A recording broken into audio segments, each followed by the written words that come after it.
Good good morning. It's Friday, and we're on chapter 5 of the Appeal to the World, the NAACP 1947. Chapter 5 is Patterns of Discrimination and Fundamental Rights by Leslie S. Perry. There is a general agreement that the fundamental human rights which the United Nations are pledged to promote for all peoples without distinction of race include education, employment, housing, and health. The Negro in the United States is the victim of wide deprivation in each of these rights. Education. Those who will continue to exploit the Negro politically and economically have first tried to keep their minds in shackles. They have done so by denying him equal access to the educational facilities which this nation has and makes available to all white citizens who choose to use them. In 31 states of the United States, the Negro has the same legal rights to public education as do other citizens. Here it is generally poverty and discrimination due to the personal bias of school officials and teachers that hinders Negro education. And in a few states there exists more or less voluntary segregation, as for instance in the southern parts of Illinois, Indiana, and Ohio, which border closely upon the South. The situation in such parts of these states resembles that which obtains in the South. However, less than one-fourth of the total colored population resides in these 31 states. The great majority of Negroes are concentrated in the southern section of the United States, consisting of 17 states and the District of Columbia. All southern states require by law separate schools for Negro and white children. The states deepest south not only have the largest colored population, they also but there also is found color prejudice and discrimination in its bitterest and most rampant forms. The attitude of most public officials in the Deep South and of a large part of the general population towards education and training for Negroes is reflected in an incident that occurred in early 1944 in New Iberia, Louisiana, a town of 14,000 people. A group of its patriotic Negro citizens asked local officials to apply to the United States Office of Education for authority and funds to set up a welding school for colored trainees as a part of a vocational training program to remedy the acute shortage of skilled production workers in the United States. This agency was then administering a fund of more than $59 million annually and had in 1942 established a welding school in New Iberia, but only white students have been allowed to enroll. Town officials refused to cooperate in applying the training and welding for Negroes. Thereupon, the Negro leaders negotiated directly with federal officials in Washington with the result that on May 7, 1944, a school was finally opened. 10 days later, the four Negroes who had been active in securing the school, a teacher, a physician, a dentist, and a retired businessman, were individually accosted by policemen, driven in automobiles to lonely spots on the outskirts of town, brutally beaten, and told if they were ever found in New Iberia again, they would be killed. This forced exodus left the community without a Negro physician, and as a consequence, the only hospital in the area which would accept Negro patients had to close. 9 million Negroes, more than three-fourths of the colored population of the United States, lives in southern states. The New Iberia incident is by no means an isolated occurrence. In one form or another, it recurs throughout the Deep South whenever Negroes seek to improve themselves. Often discrimination takes the form of white retaliation against white public officials who seek to administer the laws fairly. Many white school authorities want to give the Negro a fair chance, but they encounter great difficulty because of the prevailing public opinion. A superintendent of education who tries to allocate public funds without discrimination because of color, who publicly favors or encourages the acquisition of schoolhouses for colored children of a size and quality and location comparable to those for white children, runs the risk of either losing his job or having his administrative power and prestige curtailed. The legal segregation of Negro pupils is an open invitation to abuse. White officials largely interested in keeping Negroes in semi-slave status determine who teach them, what and how they shall learn, where and how they shall receive training. Segregation is the vehicle for the unrestrained and undisguised white domination, but it is more than that. Segregation is also a device upon which unscrupulous public officials avidly seize to divert state and even federal funds from Negro schools to white schools. Since states normally appropriate school funds to each county on the basis of the number of children of school age in the county, a large Negro population in the county means a larger state appropriation, but no officials in the Deep South ever permits Negro children either as much as their proportionate share, no matter how small a part of the school population they constitute, or as much as one half of the funds, no matter how greatly they outnumber white children. The The result is the larger proportion of Negro children in a county, the smaller is the per capita expenditure on their education and the greater the expenditure for white children. A survey of conditions in seven southern states in 1930 and 1931 disclosed that in counties where Negro children constituted less than one-eighth of the school population, the expenditure level for pupils in white schools was less than twice as high as per pupil in Negro schools. However, in counties where three-fourths of the children were Negro, the expenditure was 13 times higher for whites than for Negro pupils. Elementary and secondary schools. Over the years, it has been the common and notorious practice for white superintendents and other appointing officials in the public schools of the Deep South to deliberately select when there is more than one applicant for a teaching position, the less competent and the most subservient ones. Most white male officials, when entering Negro school buildings, keep their hats on, address the teacher by her first name in the presence of the school body, and show other marked insults. The textbooks in general used by Negro schools are those which have been written for white children and generally contain versions of history, science, literature, and other subjects which malign the Negro. Indeed, it is a rare thing for a Negro school to receive a free textbook which has not already been worn and defaced from previous use in white schools.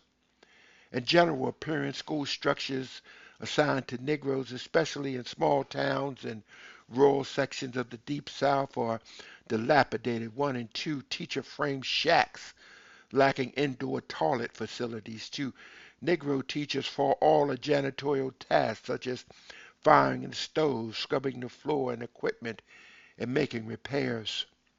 The value of the public school property per Negro child in 10 southern states have been found to scarcely be one-fifth of the corresponding figure for whites.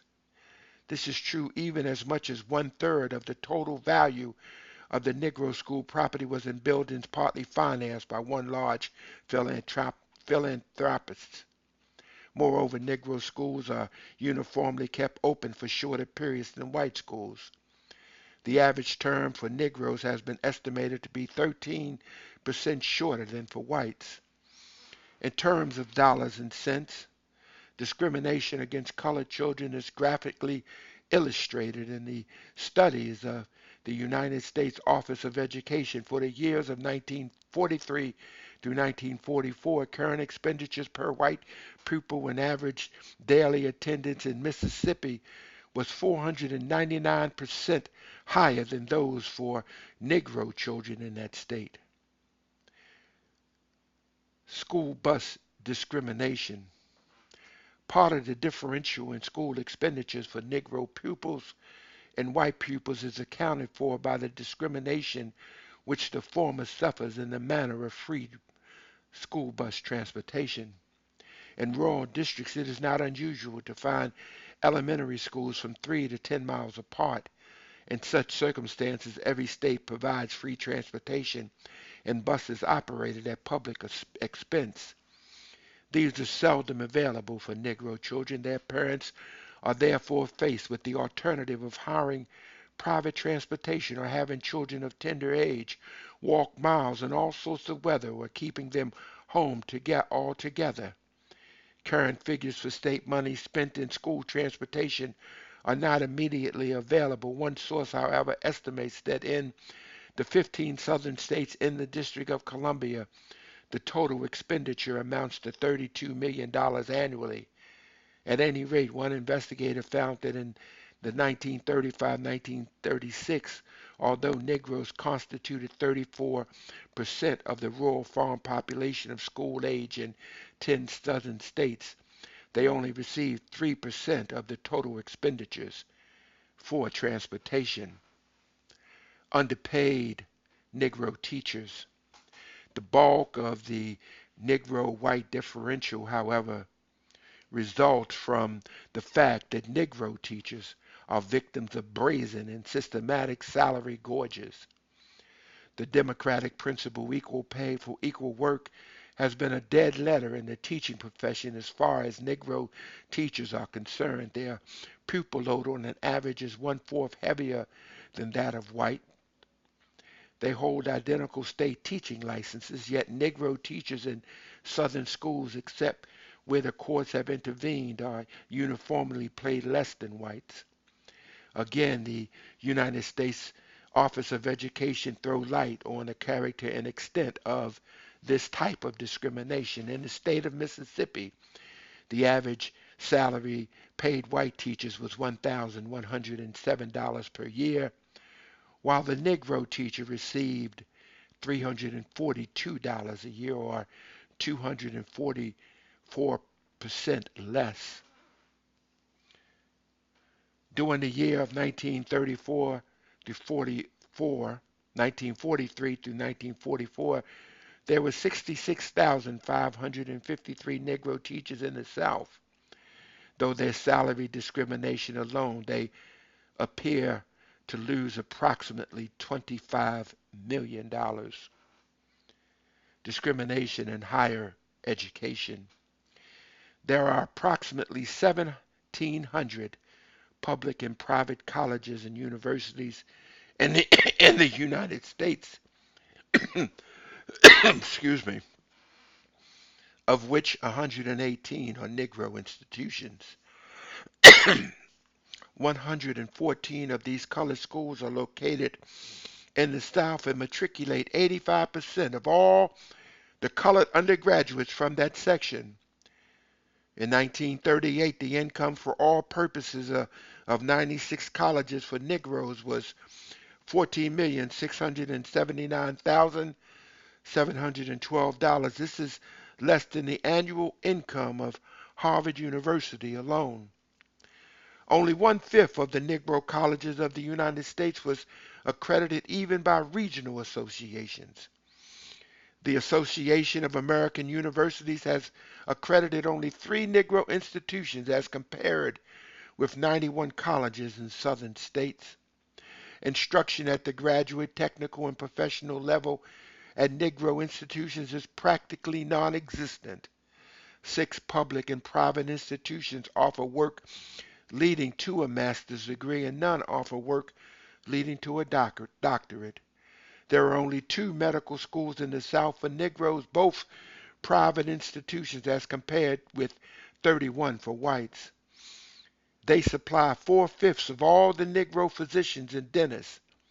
The opportunity for legal training of Negroes in the South is similarly limited. There are only 3 law schools for Negroes in the South as compared with 33 for whites. Howard University is the only institution in the South at which a Negro can study engineering, whereas there are 34 for whites.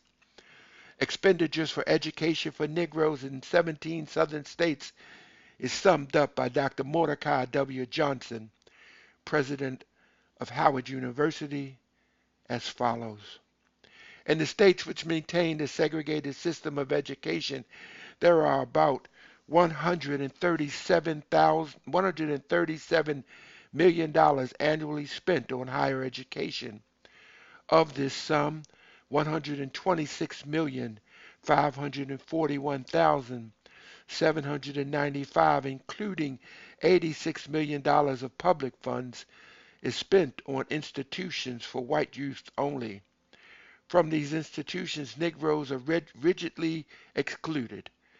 Only $10,500,000 touches Negroes in any way.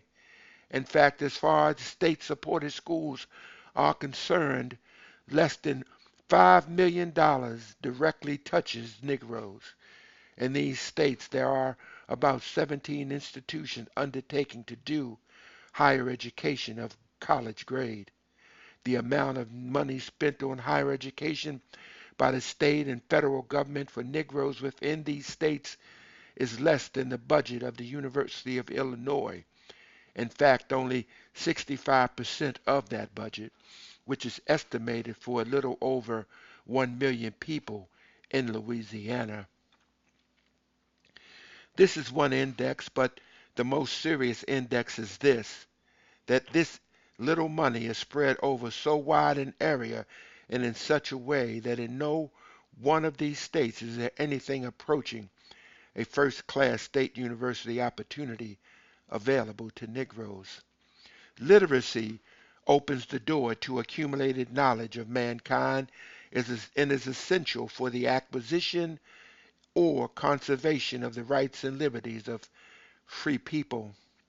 Unfettered educational opportunity is essential to the health and well-being of all persons living in a complex industrial society. The Negro in North America has been allowed to enjoy only the barest minimum regarded appropriate to his half-slave, half-free status. In a country where education counts for everything, 10% of all Negroes 25 years or older have received no schooling as compared to 1.3% whites. 82.7% have no formal schooling or have not completed more than 8 years of elementary training as against 53.1% of whites. Employment. The United States has almost unlimited natural resources. It has surpassed every nation in the world in technical skill and production. Its laboratories and plants brought forth a new age, the atomic age, but the same America traffics heavily in feudalism. Nowhere is this more apparent than in the treatment of the Negro worker. In a society where the push of a button or the turn of a switch moves mountains, color-mad America insists that the chief asset of the Negro is and must remain a strong, black, and humble meme. Color-mad America demands that black workers remain beyond the pale of decent wages, job satisfaction, and economic security. In 1940, the year of the last federal decennial census, the total number of Negroes gainfully employed in the United States amounted to 4,479,068 men and women. Of these, the vast majority, 64%, were unskilled workers. Less than 3% were skilled and foremen, and only 2.6% were professional persons. The rest were largely semi-skilled workers, farm tenants, and the like. with only the slight modifications resulting from abnormally high employment opportunities which obtained for all workers during the war. The foregoing distribution obtains today. The labor of the Negro has not always been confined to unskilled tasks. Contrary to popular notions, he has a long industrial experience in the United States as a slave. The Negro blacksmith, carpenter, and mason performed a large part of the skilled work of the period. Indeed, one writer declares that in 1865, 95% of all industrial labor in the southern states was performed by colored persons. After the emancipation from slavery, however, most of those who previously utilized the slave as a skilled worker refused to pay for his labor as a free man. Trade unions, fearing competition from white workmen, raised bars against him. This combination of white employer and white worker quickly stunted the Negro working man and woman into unskilled occupations. Since 1865, the overwhelming majority of urban Negro men, irrespective of their skill, education, or aptitude, has been forced to eke out an uncertain livelihood as bootblacks, porters, barbers, janitors, waiters, and domestic servants. Rural Negro men were farm laborers. Colored women, rural and urban alike, found only jobs involving such drudgeries as cooks, washerwomen, maids, and charwomen.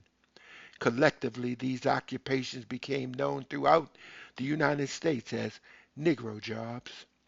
During and immediately following World War I, colored workmen managed to get a slight foothold in industrial employment. After 1918, they held an increasingly large percentage of unskilled and semi-skilled jobs in slaughtering and meatpacking plants, blast furnaces and rolling mills, coal mining, auto manufacturing, and railroad work. These were tasks white workers did not want because they were heavy, hot, and dirty. By 1930, one half of all laborers in the meat slaughtering industry were Negroes. They accounted for 16% of all laborers in blast furnaces and steel rolling mills. Intense speed, monotony, long hours, noise, overstrain, all the ravages that the modern industrial process vents on its workers were heaped on the Negro laborer. A white employee might work in the blast furnaces, but seniority would eventually enable him to shift to another department or job classification. But for the Negro, there was no such relief. Management had decreed him unpromotable. Only severance from the payroll or death could release him from that hellish heat and servitude. The Great Depression. It was a rainy day in autumn of 1931. A train slowed as it approached the water tower outside of a small Mississippi town. The glare of the open fire door of the engine of the train silhouette the figure of the man with a shovel in his hand. A shot rang out from the countryside. There was a short, agonized groan. The Negro locomotive fireman toppled over in the engine and was mortally wounded. 21 Negro firemen were killed, wounded, or shot at in the Louisiana, Mississippi, and Tennessee between 1931 and 1934. These murderous acts were made because there was widespread unemployment in the railroad industry and white men wanted the jobs held by Negroes. In general, the aversion to working as elevator boys, porters, common laborers, Negro jobs, which white men exhibited during the better days, quickly vanished during the Depression. In every section of the country, conquest was made of these jobs. And in the few instances where white employers evidenced an inclination to retain their Negro employees, the white community, employed and unemployed alike, threatened boycotts and other economic reprisals to gain their ends. The modest occupational gains made by the Negro industrial worker during the 1920s was quickly swept away. Their proportion in manufacturing declined from 7.3% in 1930 to 5.1% in 1940. In fact, it even dropped below that figure for 1910, which was 6.2%. Further evidence of the deadly effect of the depression on Negro employment is shown by conditions in Chicago, which in many respects is a typical industrial city. There, in, there, Negroes in 1940 constituted 7.1% of the population, but as recently as November 1940, the colored worker made up 46.6% of the recipients of public relief. In Cincinnati, Ohio, as in every city in the United States, chronological figures of unemployment show that the rate at which Negroes were able to secure employment and leave the relief rolls lagged behind that of whites. War employment in 1941, just before the entry of the United States as a belligerent into World War II, discrimination against the Negro worker had reached such proportions and was so flagrant that it threatened to become an international scandal. In June of that year, the President of the United States issued Executive Order 8802 because, as the Chief Executive stated, needed workers have been barred from industries engaged in defense production solely because of the consideration of race, creed, color, or national origin. The order directed that all new defense contracts provide that the contractor shall not discriminate against any worker. 6 months later, the United States Employment Service sent inquiries to hundreds of industrialists with large war contracts to determine if they would employ Negroes. 51% of them stated that they did not and would not employ Negroes. Only half of the remainers stated without uh, equivocation that they would use them as workers. This this was in January 1942. The survey, as reported by Earl Brown and George Layton in a public affair pamphlet, The Negro in the War, was concentrated in regions with considerable Negro labor. It was revealed that of the 282,243 openings, 144,558, 51%, were barred to Negro for the sole reason that they were Negroes. Government agencies often aided in this discrimination. Early in 1943 in Fort Worth, Texas, a holder of a Master of Arts degree from a famous northern university with 15 years as a teacher was refused application by local officials in both the civil service and the United States employment offices for any job higher than that of a common laborer. Moreover, in 1943, when 1.5 Negro workers were unemployed or underemployed, Congress was seriously considering enacting legislation to constrict men and women for private employment because of the pressing need for full utilization of all available manpower. The activities of the President's Committee on Fair Employment Practice, created by Executive Order 8802 as amended by the Executive Orders 9346 and 9664, helped greatly in reducing employment discrimination. The Lockheed Aircraft Corporation, one of the large airplane manufacturers, employed only 39 Negroes out of a total of 48,000 workers late in 1941. The Fair Employment Practice, the Fair Employment Practice Com- Commission held public hearings on that corporation's personnel practices. In August of 1944, Lockheed employed 3 million Negroes in nearly 100 occupations. The wartime employment gains made by Negroes can therefore be attributed directly to the temporary health of discrimination adopted by the national government as reflected by the Federal Employment uh, Practice Commission. However, both national Both major political parties in Congress refused to appropriate money to carry on this vital work beyond May 30th, 1946. Furthermore, for almost 4 years, the Congress has refused to enact a fair employment practice law. Post-war employment. The post-war employment outlook for the American Negro is already taking shape. According to the labor market, a publication of the United States Employment Service, there was a 6% decrease in the placement of colored workers by that agency for the month of September 1946, as contrasted with a 4% gain in the placement of white workers. The last testament of the Fair Employment Practice Committee anticipated this trend when it warned the wartime employment of Negro, Mexican American, and Jewish workers are being lost, through an unchecked revival of discriminatory practices. Nothing short of congressional action to end employment discrimination can prevent the freezing of American workers into fixed groups with ability and hard work of no account to those of the wrong race or religion.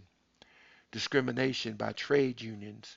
One of the great anomalies of the American scene has been the anti-Negro role many short-sighted trade unions have taken. Today, for as many years past, a large section of organized labor has successfully blocked employment for non-white workers. Herbert Northrop's authoritative book, Organized Labor and the Negro, lists the racial practices of various craft unions as follows. Number one, unions which exclude Negroes by provision and ritual. Machinists International Association of AFL. Number two, unions which exclude Negroes by provision and constitution. AFL affiliates. Airline Pilots Association, Masters, Mates, and Pilots National Organization, Railroad Telegraphers, Order of, Railway Mail Association, Switchman's Union of North America, Wire Weavers Protective Association America. B. Unaffiliated organizations. Locomotive Engineers Brotherhood, the Brotherhood of Locomotive Firemen and Engineers, the Brotherhood of Railroad Trainmen, Railroad Yard Masters of America, Railroad Yard Masters of North America, the Railroad Conductors, the Order of the Train Dispatchers Association America, unions which habitually exclude Negroes by tacit consent, AFL affiliates, asbestos workers, heat and frost and insulators, electric workers, International Brotherhood of Flint Glass Workers Union, the American Granite Cutters International Association, plumbers and steam fitters, the United Association of Journeymen, Seafarers International Union. B. Unaffiliated organization, Marine, Firemen, Oilers, Water Tenders, and Wipers Association, and that's the Pacific Coast, and the Brotherhood of Railroad Shopcrafts, unions which afford Negroes only segregated auxiliary status, AFL affiliates, blacksmiths, drop forgers, and helpers, boilermakers, on shipbuilders, welders, and helpers, the maintenance of way employees, Railway Carmen of America, the Federation of Rural Letter Carriers, and the International Association of Sheet Metal Workers, unaffiliated organizations, the American Federation of Railroad Workers, and the Rural Letter Carriers Association. Other craft unions such as the United Brotherhood of Carpenters and Joiners and the Brotherhood of Painters, Decorators, and Paper Hangers, both affiliated with the American Federation of Labor, which has no discriminatory rules, nevertheless relegates Negroes to an inferior status in segregated locals. However, machinations by unions against Negro workingmen sunk to an all-time low when in 1941 the Brotherhood of Locomotive Firemen and Enginemen and 21 railroad companies entered into an agreement to completely eliminate colored firemen from the industry. Officials of the United States National Mediation Board, an agency of the federal government, played an active part in hatching of this nefarious scheme. Collective bargaining has had wide acceptance in the railway field.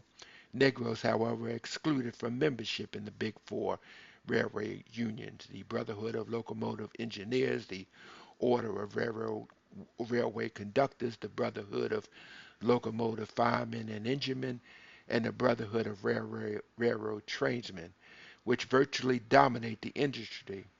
For a number of years, these unions, by various devices, had succeeded in limiting the number of Negro firemen. By 1940, the number of Negro firemen in the United States had already declined to 2,356.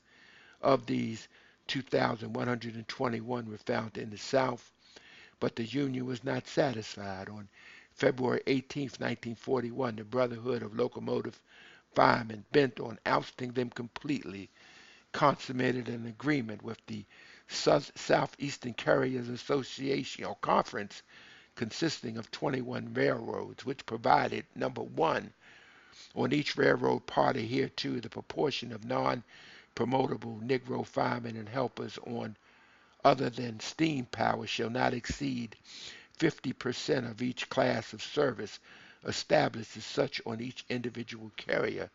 This agreement does not sanction the employment of non-promotionable men in any seniority district on which non-promotable men are now employed. Number two, the above percentage shall be reached as follows. Until a percentage is reached in any seniority district, only promotable white men will be hired. And B, until a percentage is reached in any seniority district, all new runs and all vacancies created by death, dismissal, resignation, or disqualification shall be filled by promotable men. A change in starting time of the same run or job will not be considered as constituting a new run. Passing on the infamous Southeastern Agreement, Mr. Justice Murphy of the Supreme Court of the United States used the following language: the cloak of racism surrounding the actions of the Brotherhood in refusing membership to Negroes and in entering into and enforcing agreements discriminating against them all under the guise of congressional authority still remains. No statutory interpretation can erase this ugly example of economic cruelty against colored citizens of the United States. Nothing can destroy the fact that the accident of birth has been used as a basis to abuse individual rights by an organization purportedly to act in conformity with its congressional mandate. Not all trade unions, of course, discriminate against Negroes. The Constitution of the Congress of Industrial Organizations, a comparative newcomer in the labor field, states that as one of the objectives of the organization is to bring about the effective organization of working men and women of America, regardless of race, color, creed, or nationality. While individual CIO locals in various sections of the country may from time to time manifest racial apathy, it can be generally said that their actions do not reflect the CIO's national policy. The United Mines Workers and the International Labor Garment Workers Union, both AFL, afford good examples of union which racial practices are non-discriminatory. Wage discrimination. The American Negro worker is as efficient as whites. Nevertheless, for the purposes of keeping him economically and socially submerged in a large number of occupations and industries, these workers are paid considerably less than the whites receive, although the duties of each are in all respects identical. In 1937, a survey conducted by the United States Department of Labor showed, taking the country as a whole, that the hourly interest wage for a white common laborer was 26% higher than that for a Negro beginner. Building trades furnished the largest amount of industrial employment for colored workers. But in 1935, whether the Negro was a skilled worker or semi-skilled or unskilled, he nevertheless received a lower wage than that of whites in the same category. Strikingly enough, the disparity was greatest at the skilled level.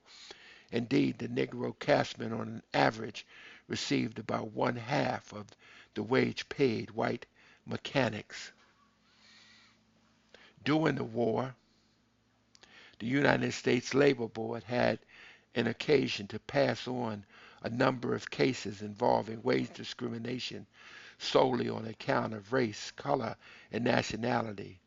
In the case of the Southport Petroleum Company of Delaware and Oil Workers International Union Local 409, case number 2898 CSD, decided June 5, 1943, the War Labor Board abolished the company's classification of colored labor and white labor and granted wage increases, which placed them, Negroes, on a basis of economic parity with white workers in the same classification. And again, in the matter of Miami Copper Company et al.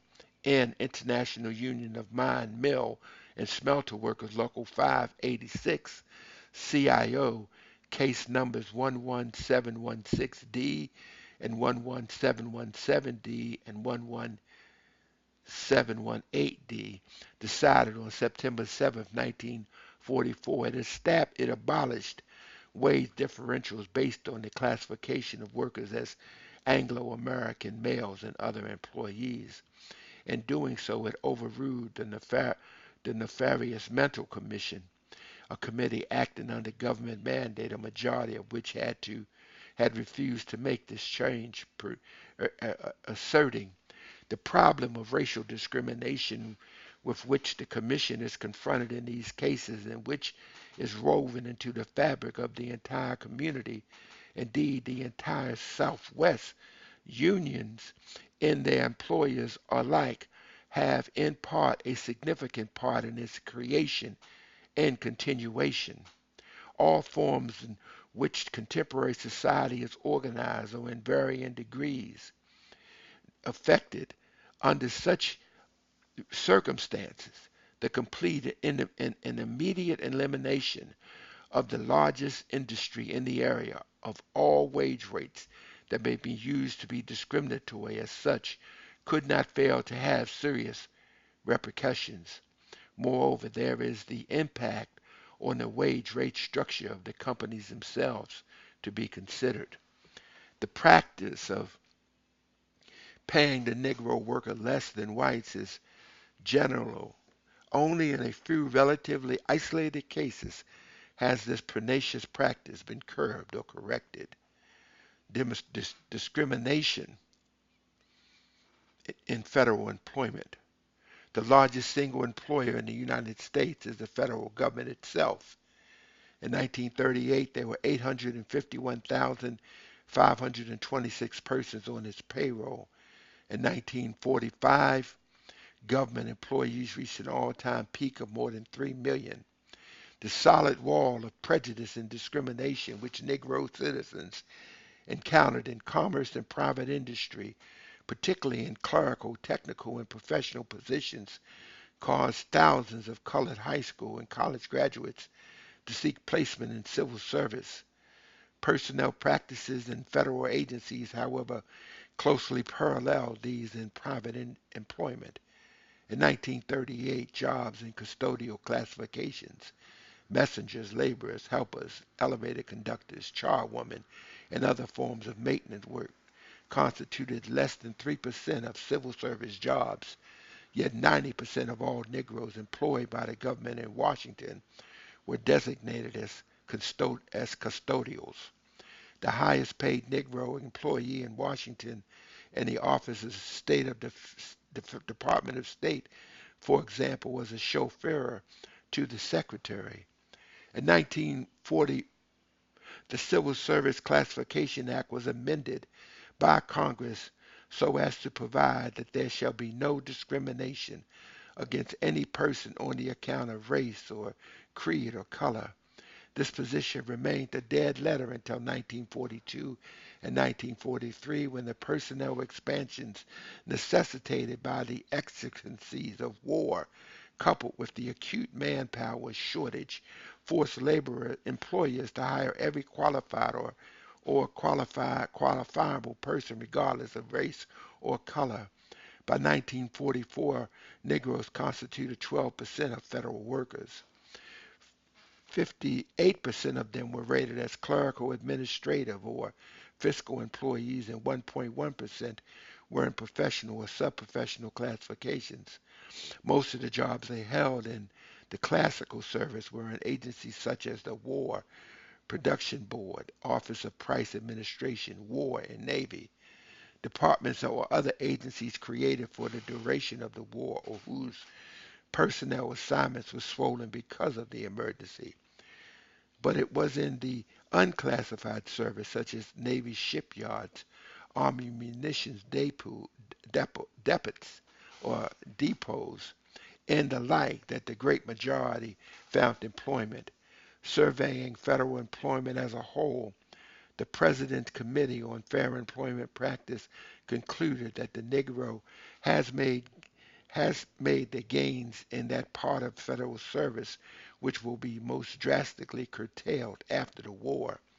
Today, there is strong evidence that the government agencies are resuming their practice of wholesale discrimination against Negro workers. Housing. The overwhelming majority of Negroes in America live in urban slums or rural slums. They are forced to remain bottled up in these for enforced by courts of law, physical force and violence, and a mechanism of organized government.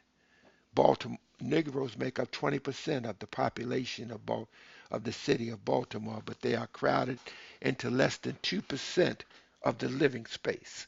In Chicago, the population density of the Negro district is 90,000 per square mile. 35,000 is considered the optimum. A single block in Harlem has 3,871 people. At a comparable rate of concentration, concluded the Agricultural Forum, the entire United States could be housed in half of New York City. Conditions in the Black Belt. In every city in the United States where the Negro constitutes an appreciable part of the population, he has been relegated to the slums and tenements.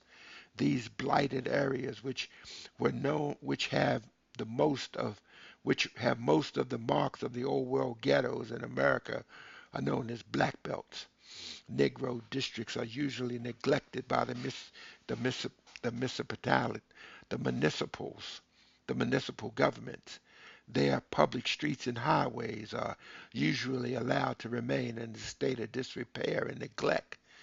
The city refused services such as garbage, trash, and ash removal infrequent, uh, uh, are infrequent and indifferent. Seldom are there the parks, playgrounds, and public centers commonly found in the white neighborhoods. Laxity and corruption in protective services such as police, health inspectors, licensing officials make these areas a haven for the criminal element of this whole city. The overwhelming majority of these houses in the Black Belt are overage, run down, rat infested structures.